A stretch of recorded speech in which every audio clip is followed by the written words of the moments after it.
secara universal, entah itu orang muslim ataupun bukan muslim, maka siapapun ya, yang mengetahui, yang memiliki hati nurani terhadap apa yang terjadi terhadap saudara-saudara kita di Palestina, maka wajib hukumnya mereka membela. Betul. Kenapa? Karena ini persoalan kemanusiaan. Anak-anak kecil yang tidak tahu apapun mati begitu saja.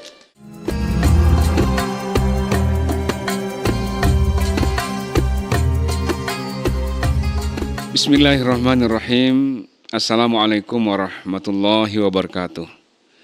Saudara-saudaraku, para sahabat yang baik, kembali lagi kita berbincang-bincang, ngobrol bersama saya Haji Najmul Akhyar. Dan kali ini kita akan berbicara tentang isu dunia yang sedang dibahas saat ini, yaitu tentang kemerdekaan Palestina. Mengapa Palestina itu harus merdeka? Mengapa kita bela? Bagaimana kita ketahui bersama bahwa negara kita, konstitusi nasional kita itu mengatakan bahwa penjajahan di atas dunia harus dihapuskan karena tidak sesuai dengan peri kemanusiaan dan peri keadilan. Dan yang kita saksikan saat ini penjajahan oleh bangsa Israel terhadap Palestina yang pencaplokan yang sungguh bertentangan dengan nilai-nilai kemanusiaan. Maka sore hari ini alhamdulillah tamu istimewa kita, saudara saya, sahabat saya, ya, beliau banyak mengajarkan sesuatu kepada saya sehingga saya menyebut beliau juga adalah guru saya. Beliau adalah Tuan Guru Dr. Haji Zaki Abdillah MA. Saya sapa beliau, selamat sore Tuan Guru. Selamat sore. Apa kabar? Alhamdulillah. Alhamdulillah. Beliau adalah alumni Universitas Al-Azhar Kairo dan beliau tentu adalah pengamat ya Timur Tengah sekaligus termasuk di dalamnya adalah Palestina. Maka saya merasa sangat representatif pada sore hari ini berbincang-bincang dengan beliau. Mudah-mudahan bermanfaat. Baik Tuan Guru, sebagaimana kita ketahui bersama bahwa sejak Ramadan kemarin ya kita mendengarkan, menonton, membaca isu-isu yang berkaitan dengan Palestina, di mana kita menyaksikan tragedi yang luar biasa. Bangsa Palestina diusir ya dari tanahnya sendiri, ya kemudian berbagai hak sipil masyarakat Palestina justru menjadi sesuatu yang sangat mahal di sana gitu. Sehingga kok kita menyatakan ini sebagai penjajahan. Saya ingin pertama mungkin Tuan Guru bisa memberikan perspektif ya Palestina ini secara umum, ya kira-kira mengapa ya tragedi seperti ini terjadi gitu, dan bagaimana sikap kita itu mungkin nanti akan kita bicarakan di ujung. Baik, terima kasih Tuan Guru, kami persilakan.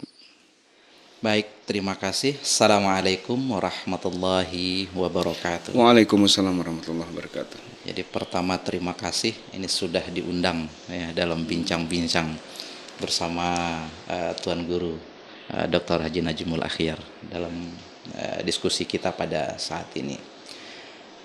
Menarik, jadi kalau isu kita adalah tentang apa yang terjadi di Palestina sekarang ini, memang sejak belakangan ini luar biasa korban orang-orang yang tidak berdosa akibat serangan ya tentara Israel kepada saudara-saudara kita di Palestina. Ini tentu sangat menyayat hati dari aspek apapun, entah itu dari aspek kemanusiaan ya, dari aspek hak asasi manusia ya, dari aspek hukum, apalagi dari aspek agama, maka ini tidak bisa dibenarkan dan harus dihentikan. Harus ada upaya-upaya, segala macam upaya harus kita lakukan untuk menghentikan konflik antara Israel dan Palestina yang terjadi saat ini. Nah, memang ada pertanyaan yang cukup menarik ya, kenapa ini bisa terjadi ya. Nah, jadi bumi Palestina disebut al-ardul muhtallah, jadi bumi yang dijajah ya.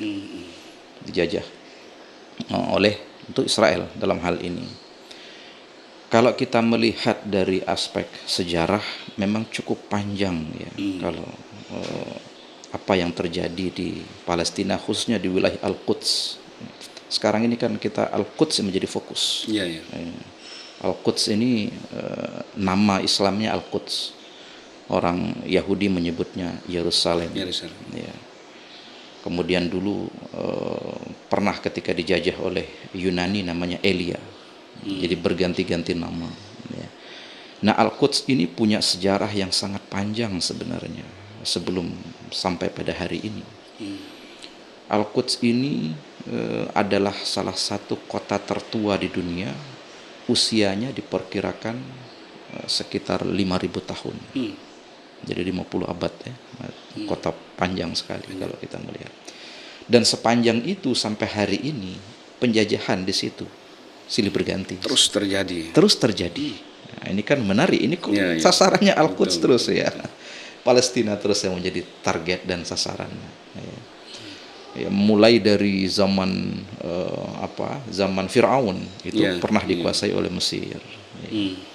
Kemudian Romawi, Parsia, kemudian Yunani dan seterusnya ya pernah dijajah. Sampailah kemudian Umar ibnu Al-Khattab masuk ke situ. Ya. Kemudian Abu Ubaidah Al-Jarrah, kan sekarang ini ada namanya wilayah Al-Jarrah. Al-Jarrah ya. Jadi Abu Ubaidah Al-Jarrah memimpin tentara pada saat itu dan menaklukkan Al-Quds. Makanya kalau kita lihat ada kubah yang warna emas, Iya. itu adalah salah satu peninggalan kekuasaan Islam pada saat itu, zaman Umayyah, ya, yang disebut sebagai Dome of the Rock. Ya, jadi Dome of the Rock, kubah batu. Ya. Nah, dari sejarah ini sampailah kemudian pada tahun 1917 ya, kita kenal ada istilah deklarasi Balfour. Ini kan deklarasi sepihak yang dilakukan oleh Inggris.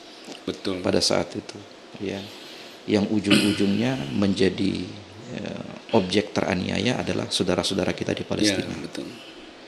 Kemudian dengan bunyi deklarasi itu adalah intinya adalah siapa yang memenangkan Perang Dunia Pertama atau yang kalah dalam Perang Dunia Pertama maka dia akan menyerahkan wilayah kekuasaannya.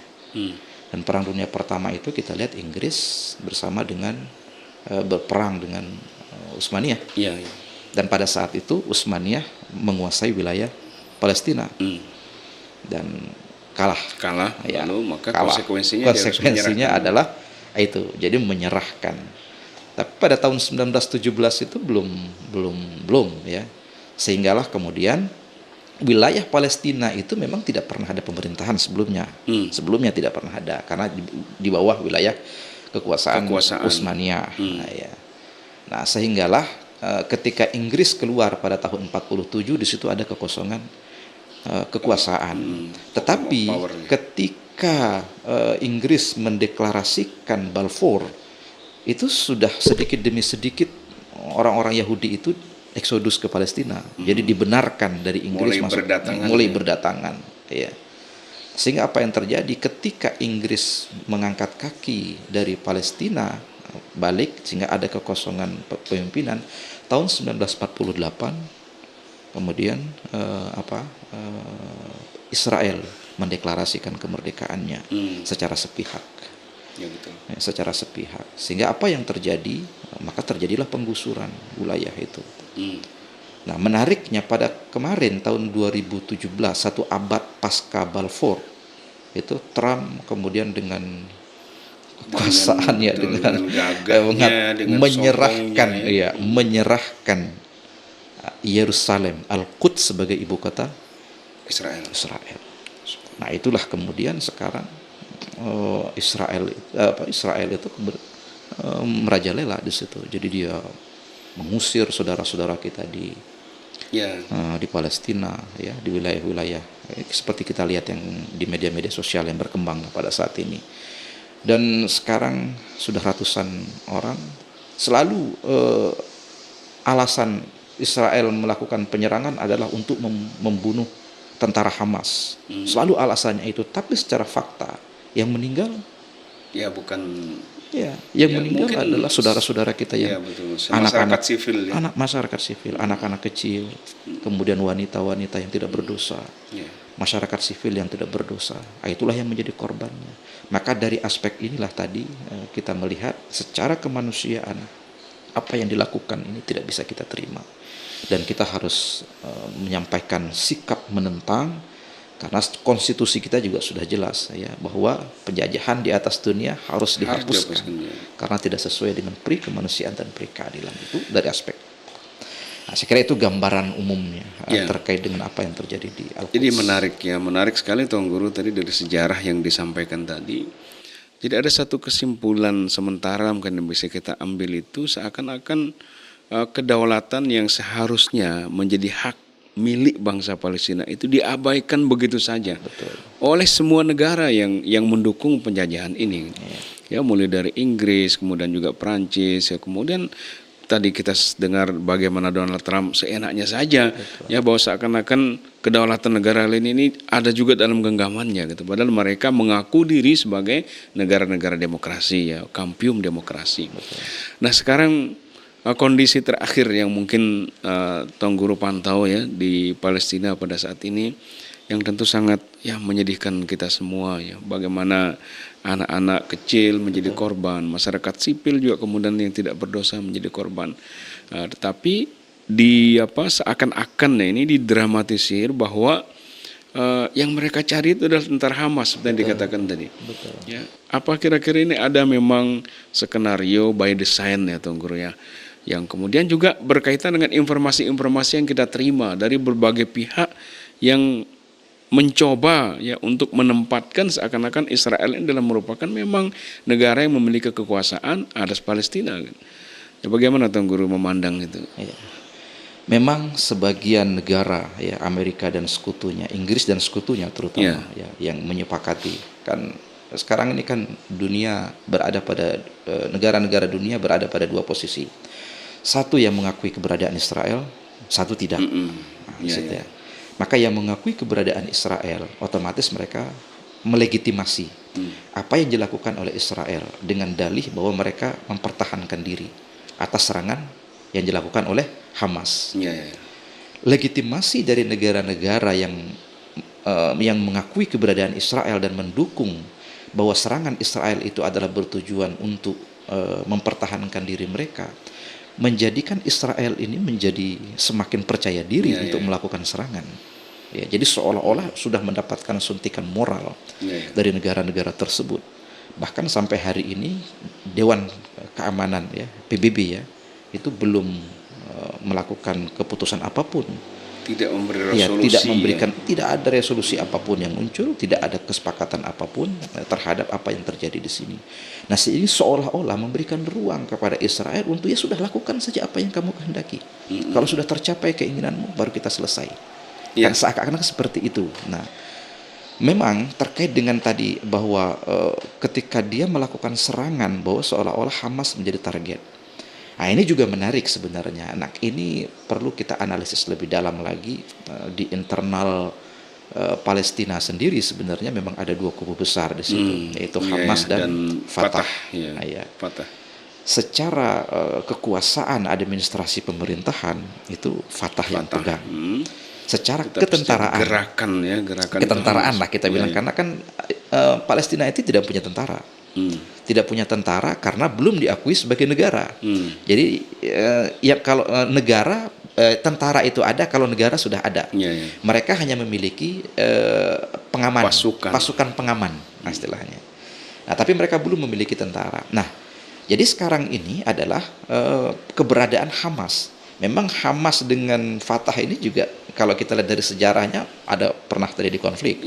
Betul. Bahkan satu dekade pernah terjadi konflik. Tahun 2005 pernah terjadi perang saudara. 2006 zaman Yasser Arafat dulu konflik ini ya, juga. Tahun 2014 Yasser Arafat wafat. Kemudian 2007 itu terjadi perang saudara. Nah, 10 tahun setelah itu ada rekonsiliasi dilakukan, ya, perdamaian antara Hamas dan Fatah. Tetapi kan secara psikologis pasti ada dampaknya sampai hari ini. Ada ketidakharmonisan. Nah, ini yang paling penting. Nanti kita coba menganalisis bagaimana ending poin penting yang perlu kita ambil pelajaran dari sini. Bahwa Hamas memposisikan diri mereka sebagai tentara Palestina. Yang secara pandangan Hamas bahwa seluruh bumi Palestina tidak boleh diduduki oleh Israel. Maka satu jengkal pun ketika mereka menduduki harus dilawan. Itu prinsip Hamas. maka mereka akan menyerang dengan apapun yang mereka lakukan. Iya, iya. Kalau Fatah tidak seperti itu, agak lebih lunak. Iya, karena Nah, ada proses iya, diplomasinya jadi ya. mengedepankan proses diplomasi, ya, menghindari terjadinya konflik senjata. Itu kalau Fatah. Ini kan dua kubu yang memang Iya, iya. secara pandangan, Secara prinsip itu berbeda pandangan ya. Sehingga oleh negara-negara tertentu Hamas ini dianggap sebagai teroris. Hmm. Ketika kita bicara teroris, maka negara-negara yang menganggap itu sebagai membenarkan, Tindakan melegitimasi Israel. tindakan. Kenapa? Tujuannya adalah untuk menyerang Teroris. teroris. Nah, sehingga itu ketika legitimasinya adalah mereka melegitimasi serangan itu dan menganggap itu adalah teroris, ya sudah, Betul, maka betul. dunia diam, Ya. membenarkan. Padahal kemarin kita mendengarkan Tuan Guru ya, melihat di YouTube, di internet, pertanyaan besar Erdogan, pemimpin Turki itu adalah where is Israel? Ya.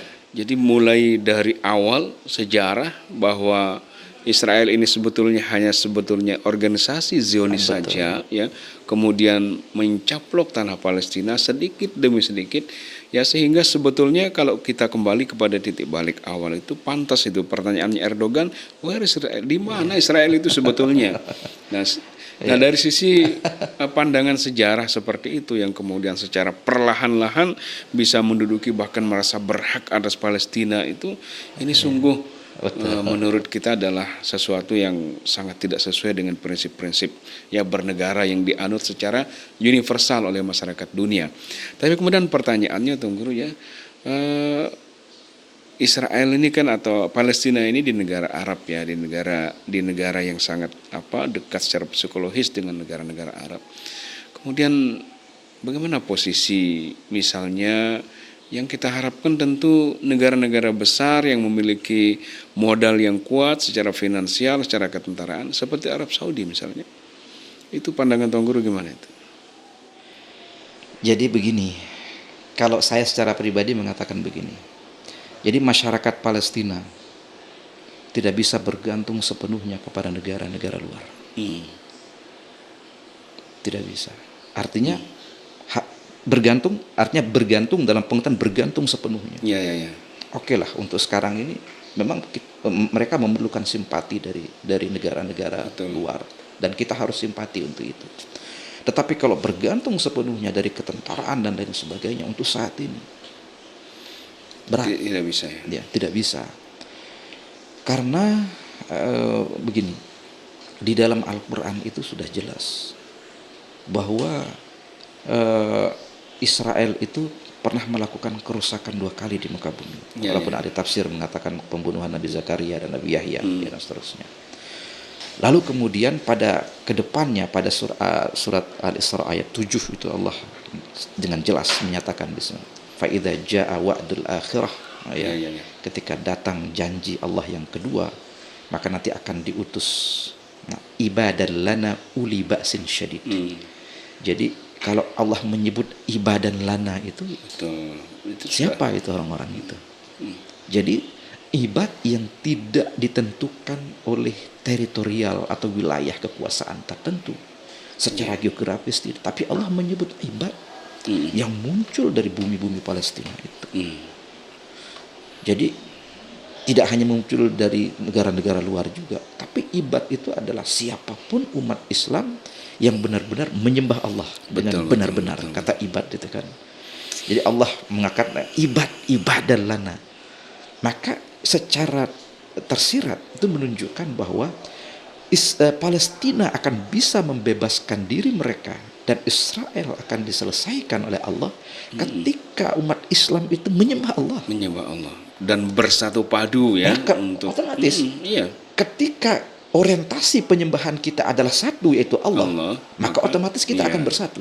Betul. Karena kita tidak punya orientasi lain selain benar-benar menyembah Allah. Sebab maka persaudaraan kita ini juga tidak ada latar belakang teritorial ya. Tidak ada. Ya, innamal mu'minun ikhwatun itu tidak memandang teritori ya, tetapi Israel menjajah Palestina, Palestina adalah Islam, Islam adalah kita. Nah, itu ya. Nah, makanya tadi kalau misalnya tadi pertanyaannya, kenapa negara kita, apakah kita perlu bergantung kepada negara-negara Islam yang besar? Belum tentu kekuatan itu ada di situ.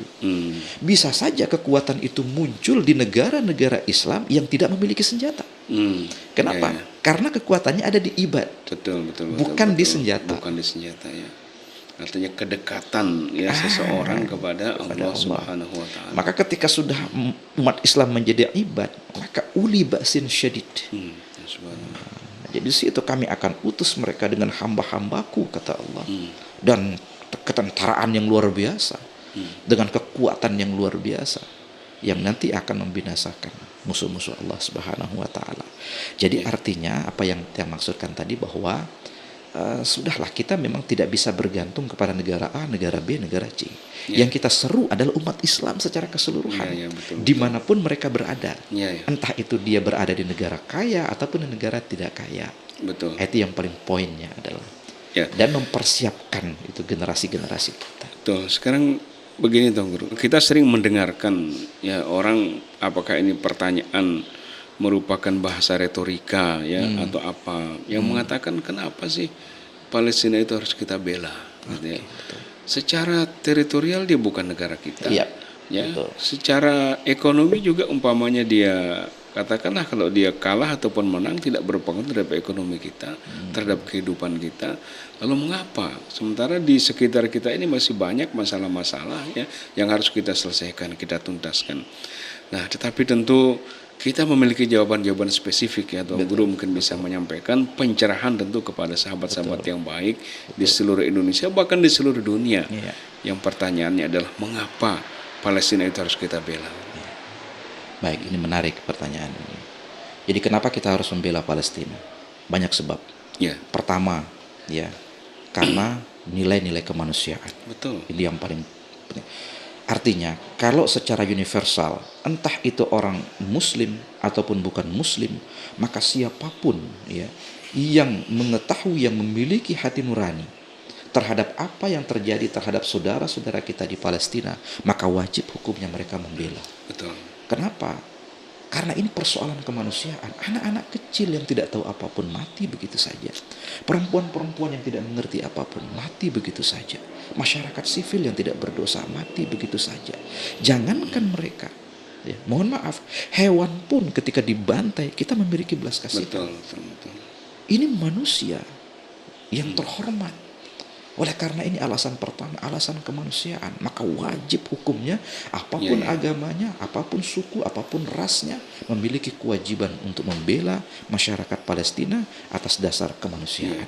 Di dalam konteks ini lepas daripada kepercayaan apapun, agama apapun, lintas teritorial apapun ya. Ini adalah masalah nilai-nilai universal. Nilai-nilai kemanusiaan, nilai-nilai universal. Jadi semua manusia harus memiliki kewajiban untuk membela saudara-saudara kita di Palestina atas alasan kemanusiaan dan nilai-nilai universal. Itu yang pertama. Yang kedua, kalau kita ingin menukik lebih spesifik khusus bagi umat Islam, nah ini ya, maka juga wajib hukumnya untuk membela saudara-saudara kita di Palestina. Kenapa? Karena ini juga bukan persoalan rakyat Palestina, tetapi adalah persoalan pendudukan wilayah yang menjadi tanah suci bagi umat Islam, yaitu Al-Quds. Betul. Al-Quds ini adalah wilayah suci, kota suci ketiga umat Islam setelah Masjidil Haram, Masjid Nabawi, ya, kemudian Masjidil Aqsa. Kemudian Al-Quds ini adalah buminya para nabi. Ya. Nabi Ibrahim memang lahir di Irak, tetapi berhijrah dan menjadikan Palestina sebagai pusat dakwah. Betul. Nabi Daud berkuasa di Palestina. Begitu meninggal diteruskan oleh anak beliau, Nabi Sulaiman. Kata Wadin Namal dalam surah An-Naml itu ketika dialog Nabi Sulaiman ya bersama dengan semut, itu di Palestina. Di Palestina itu. Ya, Wadin Namal itu ada di Palestina.